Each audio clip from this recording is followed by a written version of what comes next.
Today we're going to break down what a lot of people get wrong is the Supreme Court apparently just betrayed Donald Trump and saved mail-in voting, but also just gave him huge expanded powers. The Civil War in the Democratic Party just got worse, and a no-kill shelter was just found to have a mass animal grave. We're talking about all of that and even more on today's brand new Philip DeFranco show. You daily dive into the news, starting with this. The Supreme Court just dropped a bunch of absolutely massive decisions today, with one even being so big that you had Trump panic posting about it and calling it a tremendous loss. And actually, let's start with that one. It's about absentee voting and mail-in ballots. Because in a 5-4 ruling, they just dealt a major blow to Trump, saying that mail-in ballots that arrive after Election Day can still be counted. You had the case in question here centering around a Mississippi law that set a grace period for mail-in ballots. It allows them to arrive 5 days after an election as long as they were postmarked by Election Day. But you had the RNC, the state's Republican Party, and the Libertarian Party of Mississippi all filing lawsuits against the policy. Something, of course, the Trump administration backed. And they argued that it's illegal to count absentee ballots that arrive after polls close because elections are set for a specific day under federal law. And in oral arguments, their lawyers push false claims that Trump himself has repeatedly touted, by claiming that allowing mail-in ballots to be counted after Election Day could increase fraud and undermine trust in elections, especially if the candidate who ultimately won the election was not ahead when polls closed. Of course,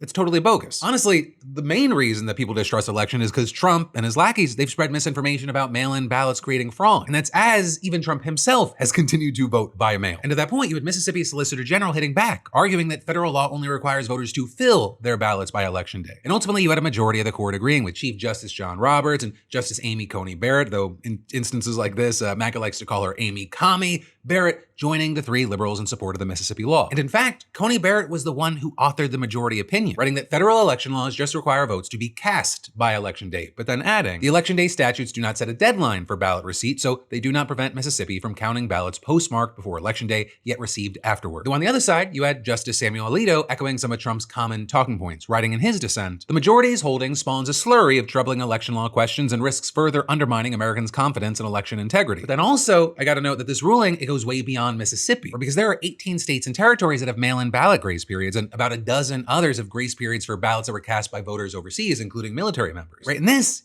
it affects just a lot of people, right? Just in 2024 alone, according to NBC, there were hundreds of thousands of people who cast mail-in ballots that were postmarked by Election Day, but arrived afterward. And so if this ruling had gone the other way, I mean, we would have seen absolute chaos breaking out in roughly half of the country. It would have totally upended election systems just months before the midterms. But instead, even this overwhelmingly Republican Supreme Court, they affirm the power of states to have their own election laws. So here, at least for now, put that asterisk on it, a huge loss for Trump. Though still, you had a lot of people, and this actually includes myself, thinking that it's insane that this decision was so close. Or like, well, the Supreme Court, they handed Trump major wins. There's no denying that. There's probably gonna be more to come in the future. Just over the last 10 years, it feels like we just keep narrowly avoiding by just like the skin of our teeth, a full-blown autocracy and just like killing of just hundreds of thousands, if not millions of votes. Or to put it another way, one person writing, a dark reminder that SCOTUS remains tempted to assert national power over elections despite the plain language of the Constitution. But then also, in different corners of the internet, you had MAGA absolutely going off on Roberts and Barrett for siding with the liberals in this case. Or you had them calling Roberts corrupt, saying he and Barrett, they've defiled the Constitution. Though definitely, I'll say, between the two, you have people really honing in on Barrett, saying things like she's the worst mistake of Trump's first term and that she betrayed them with this decision. But huge thing here, while some of the conservative justices did buck Trump on mail-in voting, they gave him a major win in another case. Because you had the court ruling 6-3 along ideological lines that the president can fire heads of independent agencies without cause. Or with that, seemingly just throwing out nearly a century of precedent aimed at protecting certain entities from political influence and dramatically expanding Donald Trump's long-standing efforts to concentrate power and control the executive branch. And here what you had was the case in question centering around Rebecca Slaughter. She's a Democratic member of the Federal Trade Commission that Trump fired without cause in March of 2025 as part of his broader attempts to purge liberal leaders from independent agencies and install loyalists in their positions. And you had Trump firing Slaughter over an email where he said that keeping her in the position would be inconsistent with the administration's priorities. And so you had Slaughter suing, arguing that under federal law, the president can only fire FTC commissioners for, quote, inefficiency, neglect of duty, and malfeasance in office, and claiming that her own removal was purely for political reasons. And you then had a federal judge ruling in her favor and reinstating her job, citing a 91-year-old precedent known as Humphrey's executor. And under that precedent, the Supreme Court gave Congress the power to require that the president must have a good reason if they want to fire the leaders of around 24 different agencies. And the idea there was that these agencies were designed by Congress to be independent. And so in order to ensure that independence, their leaders need to be insulated from partisan politics in order to function properly without undue pressure or influence from the president. And while then you had an appeals court upholding Slaughter's reinstatement under the precedent, the Trump administration then took it to the Supreme Court, arguing that the high court should overturn Humphreys altogether. And today, Donald Trump got his wish. You had the 6 conservatives ruling that the protections for independent agencies were unconstitutional. And while this decision, it really focuses on a very technical matter, I cannot emphasize enough how important this is. Because the court, they overturned Humphreys as a whole. This decision was not limited to Slaughter or the FTC. It impacts every independent agency that was previously covered by the precedent. And you have places like the Washington Post explaining this decision will usher in one of the largest changes of the operation of the federal government in decades and fulfills a major goal of the Trump administration and many conservatives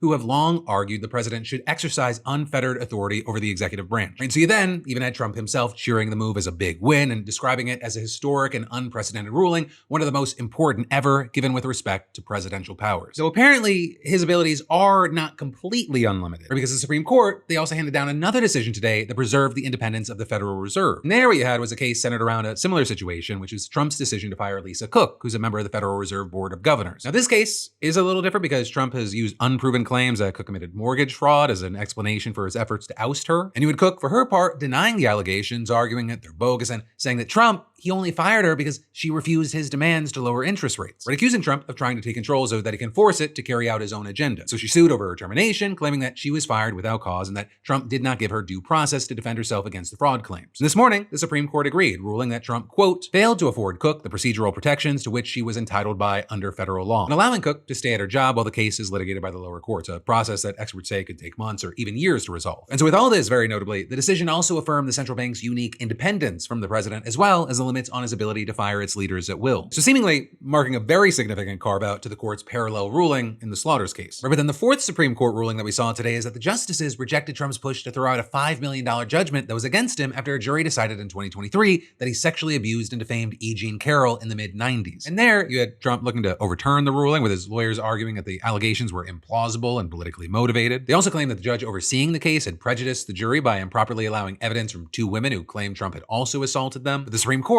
they declined to even take up the case, announcing the decision with no explanation and no noted dissent. So of course Trump, he dissented, chiming in on Truth Social, saying that the move was a surprise to him and claiming that the case was fake, and adding, this case is really against the United States of America and all it stands for and should never be allowed to happen to another president or candidate to be. With him then also going on to say he will continue the fight against this weaponization and lawfare case against me, including the ridiculous claim of defamation, with all of my power and strength. And apparently, regarding that last point, you had Trump's lawyers planning to ask SCOTUS to review another verdict by a different jury in a second defamation trial that awarded Carroll $83.3 million. And then finally, and yet another blow to Trump, albeit a very minor one, you had the Supreme Court restricting the use of geofencing warrants that let law enforcement access location data from tech giants in order to see who is near a crime scene. And there, you had the justices ruling 6-3 that the practice amounts to a search as outlined under the 4th Amendment, which protects against unreasonable searches and thus is subject to privacy protections afforded by the Constitution. And you had the court rejecting the arguments from the Trump administration, which defended the technique and kicked the specifics of the case back down to an appeals court. And so, clearly, a lot of the cases today, very, very consequential, especially for Donald Trump himself. But also, we're gonna have to keep our eyes and ears open because we got a couple more biggies that are coming down the pipeline. Because the Supreme Court, they're set to wrap up its term this week, and there are still a few outstanding decisions. And easily one of the most anticipated is the ruling on birthright citizenship. The Supreme Court, they're going to decide on the legality of Trump's sweeping executive order that prevents babies born in America from being granted U.S. citizenship if both of the parents are legal immigrants. And then beyond that, you have the court expected to issue a ruling on a pair of cases from West Virginia and Idaho, with those challenging laws that prohibit trans girls and women from playing on public school and college sports teams that align with their gender identity. And while those cases stem from 2 specific states, it's been reported that a ruling in their favor would uphold similar bans in other states. But for now, we're gonna have to wait to see what those decisions are. And then also, what do we see following all these decisions? How is it all gonna play out? Because for example, Trump's loss on the mail-in voting front,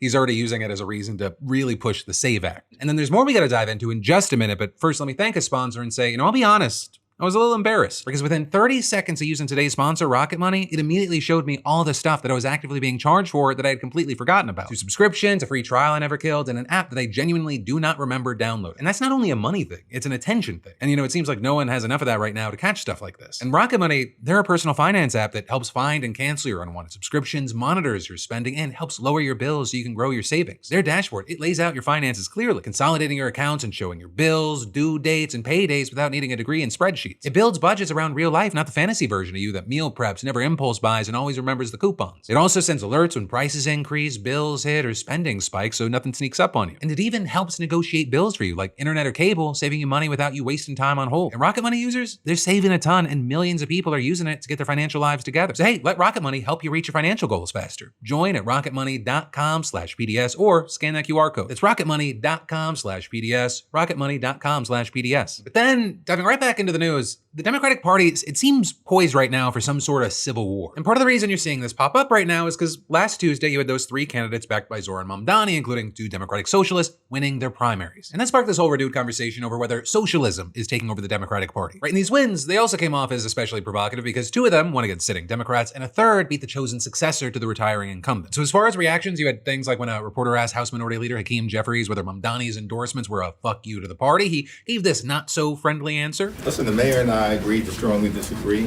about some of his endorsements, and he's got work to do in terms of the conversations that he's going to have with members of Congress moving forward. That response was also pretty tame compared to the response from Representative Josh Gottheimer, because he said, quote, "Many of us believe, as I do, that if you're a socialist, you're not a Democrat." And then you had 15 moderate Dems signing this manifesto declaring, quote, "Politics forces false choices between extremes on right and left. We reject them. We believe in a growing, fair, and competitive economy that rewards hard work, innovation, entrepreneurship, and ownership." Saying we are proud, not ashamed of America. We are mainstream, not extreme. We are capitalist, not socialist. Which then, of course, begged the question of, well, what is Mamdani's reaction to the reaction? And well, yesterday, during an interview with ABC's Jonathan Carroll, Mamdani addressed all the criticism from his fellow party members. They put out a manifesto today. I don't know, have you seen this thing? Sounds pretty socialist to me. It's not a communist manifesto. It's a moderate manifesto. I mean, that's great, but what's a party if not its voters? And I'm proud to sit in front of you as the mayor of our city, having received more than 1 million votes, a little less than a year ago. And for a lot of people who ask themselves, what does democratic socialism mean? We've seen a city with democratic socialist principles at the heart of it within our administration. And what we've delivered has been record lows when it comes to murders and shootings. I'm not interested in writing a manifesto or, frankly, in reading one. I'm interested in delivering, and that's exactly what we've been showing. And really quick, opinion time. If I was those moderate Dems, I'd be pissed too. Mamdani, he seemingly came out of nowhere and just kind of exposed himself as a generational talent that could communicate to the masses. So I will say, it does feel like there is at least somewhat of a ceiling on the people that he can reach, at least whether it be independents and such. And that's because Republicans have really effectively, for a certain chunk of the base, made socialism like the boogeyman word. And so even saying democratic socialist, you're gonna have people run the opposite direction. I've talked to people that are like, oh, I agree with that policy, but I know I'm against socialism. I'm like, that's a socialist policy. So this is just one idiot's pitch.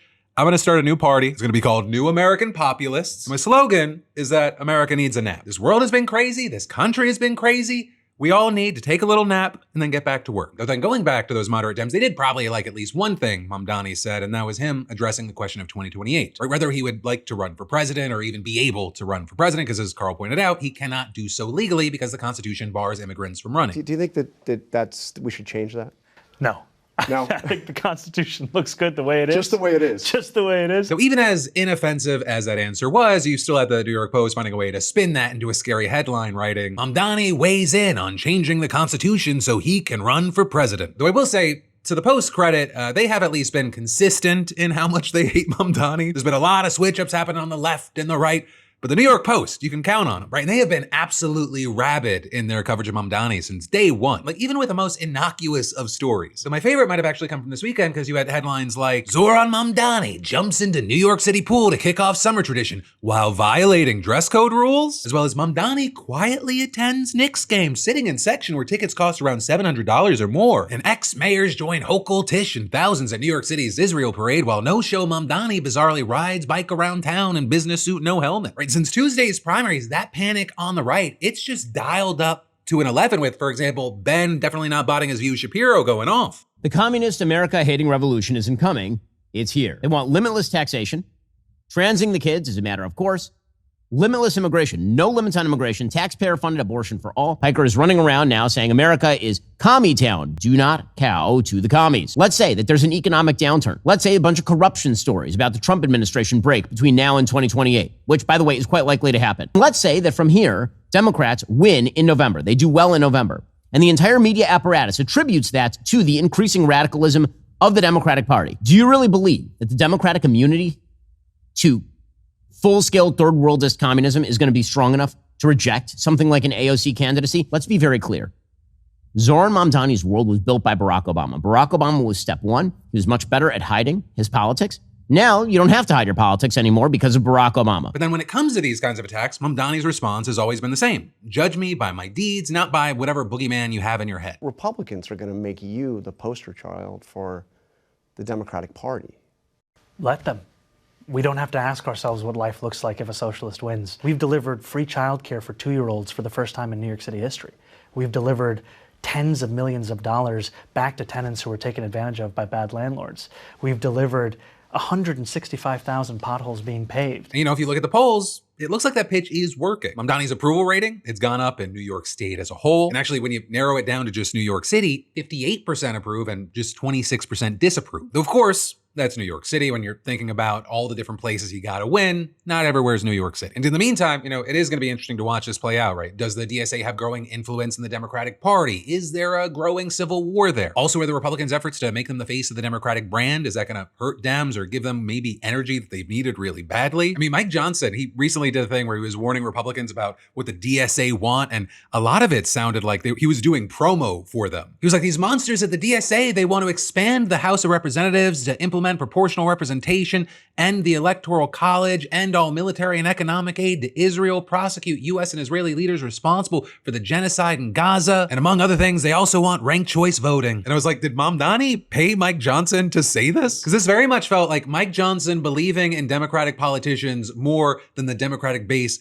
believes in Democratic politicians. And again, this part's my opinion. I think a lot of people just get scared by the socialism word. It's a boogeyman word for many. But the truth of the matter is two things. One, a lot of what Mamdani and a lot of these people, whether they're called Democratic Socialists or whatever, like kind of the new upstarts that we've been seeing, a lot of the stuff that they are saying and they're promoting, it's stuff that like FDR would have wanted. And FDR, I think, is like the 6th most popular president in US history. And two, for that block of Democratic politicians that are trying to frame that what's happening is capitalism versus socialism, what I would say to them is that only ends up being a winning argument if capitalism starts working better for even more people. And right now, for the vast majority of Americans, it's not working fantastically. It's the failure of systems and the people that promote those systems that open the door for alternatives. And it feels like a lot of the politicians that are complaining really didn't learn the lesson that Orange Man Bad was a losing strategy in 2024, and people want to hear what their politicians are going to do to make their lives better. And a lot of these new faces and voices that we're seeing, they're doing just that. But hey, we'll see how everything plays out. And of course, with all of this, I'd really love to know your thoughts, opinions, and reactions in those comments down below. Right, and then for our final block today, let's do some more news you need to know quickly. Starting with just a little warning. If you're thinking about committing a crime in Mexico, think again, because you might end up taped to a lamppost waiting for the police to come find you while Batman runs off into the night. And while it won't be the real Batman, there is a vigilante in the Lagos de Moreno area. And he's apparently just like him, and he's wanted by police for doing all of that to alleged motorbike thieves. And he's even been leaving sort of a calling card drawing mustaches and cat whiskers right in the Spanish word for thief on their faces once they're taped down. With that, he's also left some big signs above some of the people he's captured saying what crimes they allegedly committed. And he's been propping up the bikes that they allegedly stole right in front of the alleged thieves to show off their crimes. So far, at least 5 men have been discovered like that in the last 10 days. Now, a big thing is that the police, they're treating these men as the victims, because while many, they're gonna find this funny, we don't actually know if these men are guilty of any crimes. It's still unclear if any of them are even under investigation for stealing the bikes. So as far as what we do know is that Batman, he's caused some injuries. One person was even left bloodied and bruised after their encounter with him. But police, it's not clear how close they are to finding this person. They haven't landed any arrests, and they've identified 2 vehicles that could be connected to the incidents, but that's kind of where we are right now. But then also, in much more serious news, and it's an update this morning, you had Venezuelans waking up to the ground shaking under them again. It turns out it was an aftershock from the twin earthquakes they had last week, though thankfully there haven't been any reports of any additional damage. But of course, you can just imagine how scary all that is, given that their whole world was turned upside down since those earthquakes hit. You've got analysts estimating over 58,000 buildings have been damaged or destroyed in all this. The death toll, at least as of recording, it's at 1,450, though tens of thousands of people, they're still unaccounted for. And that's on top of the thousands who have been injured and just so many who have been displaced. Right, and with this, you have their National Assembly President, Jorge Rodriguez, saying, "We are in critical hours and crucial hours to continue rescuing lives and to build camps where those people who have lost their homes or who cannot return for whatever reason to their residences can stay." All while you've had rescue teams with shovels, ropes, even using their bare hands digging through the concrete to save people. And you've got countries like the US, Brazil, India, Mexico, France, the list really goes on and on, also sending aid teams to help. And with that, you had Venezuela's interim president, Delcy Rodriguez, saying that their search and rescue operations found 33 people over the weekend. You're also seeing some stories pop up, like a dad and his teenage son being saved after days under the rubble. There's also a mom who was rescued with her 18-day-old baby. But then also with this, you're seeing a lot of people complaining that the response from the government, it just hasn't been enough. Some have complained that officials officials should have had a better response plan in place or something like this. Also claiming that they wasted time early on, which they say could have cost people their lives, because the first 48 to 72 hours after a natural disaster, they're just so crucial. And that's as you're seeing reports of government rescue workers taking selfies in front of flattened buildings. And then you also have some people saying that the ruling party's officials are politicizing the disaster, saying they're snapping pictures to shape the optics around who's helping and who's not. And with that, you've had some civilian rescue workers saying they came to eat arepas and take pictures to make it look like they were working, but adding they didn't even get their uniforms dirty like we have. We've been here for 3 days. And then also, I'll add here that there have been some from the ruling party who have said the same about other groups as well. But what I will say is, while you're seeing all that play out, there's a lot of finger pointing and such, it does seem like the rescues that are happening, whether from the government teams or civilian groups, they are giving people hope. Or with, for example, one civilian rescue worker who's been looking for her loved ones and anyone else she can find saying, it doesn't matter who it is, whoever, whether it's family or somebody else, if there is anyone alive, let's get them out. But then in general, what the fuck news, a no-kill animal shelter was just found to have had a mass grave. Investigators in Northern California just found the remains of 117 dogs, with many appearing to have gunshot wounds at Miranda's Rescue Animal Sanctuary. And you actually had Miranda's Rescue coming under scrutiny after animal rights activist Jennifer Raymond decided to look into it after hearing rumors about cruelty at the facility for years. She tried to get documents and local authorities to intervene, but they ignored her. And so she actually bought a neighboring property to watch the rescue, and then one day noticed a massive pile of dirt. And that's when she said, I decided that either I was going to give up on this project or I would have to break the law, and I decided to break the law. So she and another activist, they trespassed onto the property and dug up the remains of 8 dogs with what appeared to be bullet wounds to their heads. And so she took them to the police, who then decided to open an investigation for fraud and animal cruelty and the disappearance of about 730 animals. With then investigators using ground-penetrating radar locating burial sites and excavating 117 intact canine remains. With them then also finding 21 canine skulls, hundreds of additional bones, 6 loose microchips, and more than 600 dog collars. With investigators saying that they found an area inside a barn where they believe many of the dogs may have been killed. All while, the shelter described itself as a no-kill rescue and had accepted hundreds of dogs from both private owners and other shelters over the years. And most of the time, it involved a surrender fee of $500 to thousands of dollars, which isn't uncommon in the industry, and it is meant to cover the cost of sheltering the pets. So of course, kind of unneeded if you're gonna go on a mass Christie gnome spree. Now, the founder of the shelter, Shannon Miranda, they publicly denied wrongdoing, but he claims that he reported every euthanasia case and that it only occurred in rare cases involving terminal illness or dangerous behavior. So like if it was a dog that killed other dogs or attacked people. And actually, despite the name, no-kill shelters do actually euthanize on occasions for stuff like this. They just don't do it to free up space. And so you have him asking the public not to rush to judgment while the investigation continues. And ultimately, we're gonna have to see what happens from here, because so far, there are no criminal charges that have been filed, and the authorities say that identifying the dogs and reviewing the evidence, it could take considerable time. And then finally today, we've got the news that prices in the tech world, it's just going up. Now, one of the most recent examples being that Apple just raised its prices on some of their most popular products by $500. And so you're seeing increases on their MacBook Neo, the Air, the Pro, and their iPads. And in fact, now you have tech analysts saying that the newest iPhones that are set to come out later this year, they're probably gonna be more expensive too. And as far as the reason,